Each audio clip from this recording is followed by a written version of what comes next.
I ate an omelet every day for 8 months in a row last year, typically with Havarti with dill cheese inside.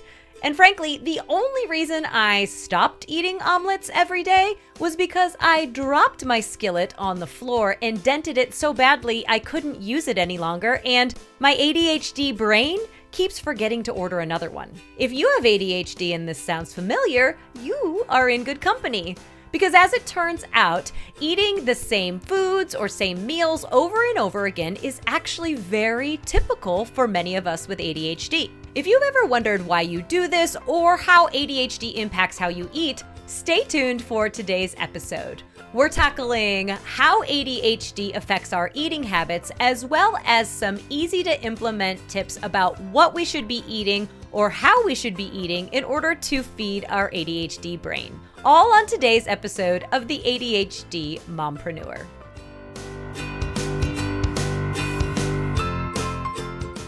If you're anything like me, eating and ADHD used to look like either, how in the world did I go all day without eating anything?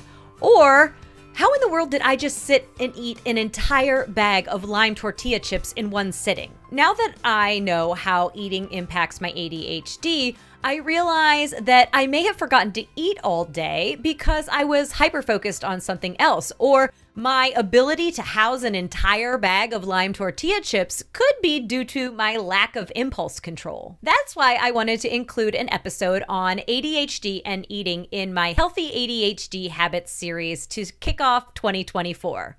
I'm also creating episodes about ADHD and exercise and ADHD and sleep. So be sure to check out those episodes if you haven't already, and I'll be sure to link to them in the show description. But for now, let's jump into our discussion of ADHD and eating by answering the question, how does ADHD affect eating habits? As I remind you in pretty much every episode, ADHD is a condition that stems from struggles with executive function. But have you ever thought about how much executive function is involved with eating habits? You've got organization, decision-making, and time management involved in either meal planning or even just creating a grocery list. Your impulsivity may make it difficult for you to stop eating something when you are enjoying it because you're getting that all-important dopamine hit because it's something you enjoy. You may be inclined to overeat because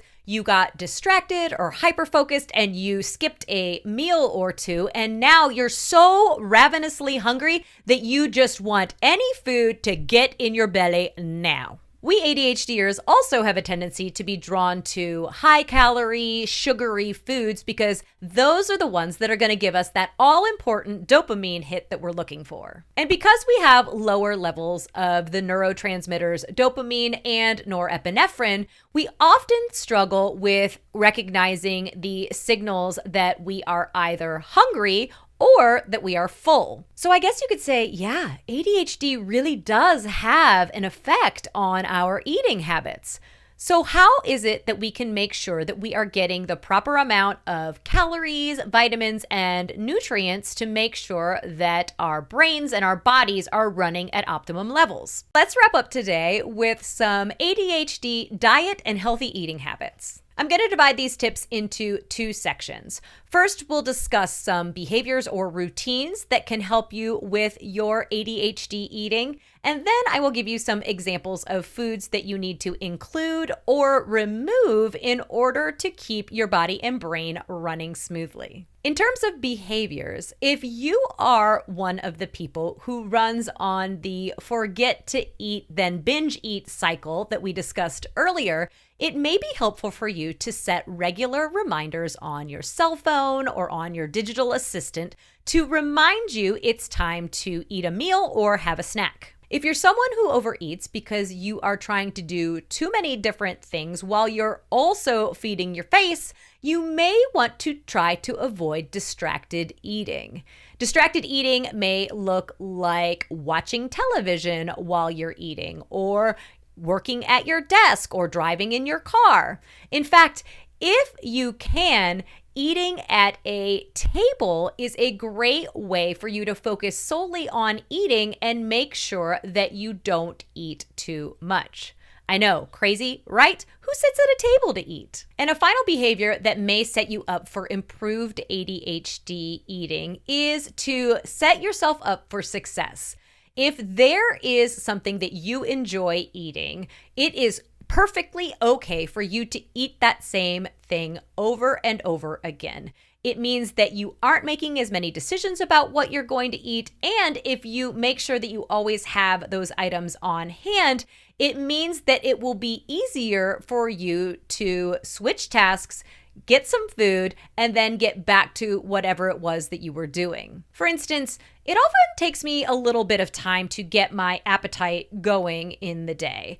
But there are also far too many days where I would realize at 1 or 2 o'clock in the afternoon that all I had had to eat all day was a couple of cups of green tea. This is when I started to incorporate eating an apple and some peanut butter into my morning routine. I feed the cats, I go to the bathroom, and I have an apple with peanut butter. That way I know that I am starting my day with some protein and a piece of fruit, and it makes sure that I have something in my stomach. That way, if it rolls around to lunchtime and I haven't had anything else, at least I've had that. And speaking of protein, let's go ahead and dive into what you should be eating as someone with ADHD in order to support your brain. Along with preventing spikes in blood sugar, which can lead to hyperactivity or impulsivity, protein is a key component in the creation of neurotransmitters like,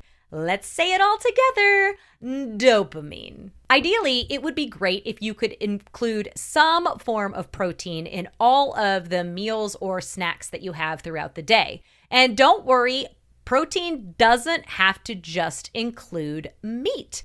It is in dairy products like yogurt or cottage cheese or cheese. It's in nuts or nut butters. It's in beans. It's in edamame. There are also all kinds of protein powders or protein bars that you could keep on hand for quick and easy protein hits. Sometimes these and other prepackaged snacks may have extra sugar or other ingredients that may cause an increase in your ADHD symptoms. So read the labels and use these snacks sparingly if you find this to be the case. Along with watching out for sugar, those of us with ADHD should also work to limit our caffeine intake. Because caffeine is a stimulant, it can cause us to feel jittery or anxious, and this can be especially prominent in those of us that take stimulant medications. I'm not saying you can't have a cup of coffee or 2 or 3 during the day. I'm just saying if you notice that you're having these jittery, anxious feelings, you may want to cut back or limit your caffeine intake. And finally, while not exactly eating, it is important for you to stay hydrated as someone with ADHD. Research has shown that even a slight bit of dehydration can lead to feelings of fatigue or irritability or a difficulty concentrating for neurotypical populations. And considering water makes up about 75% of our brains, a dehydrated ADHD brain is definitely operating at a disadvantage. And thirst cues fall into the same category as the hunger cues that we talked about earlier, meaning we may not recognize them until it's too late.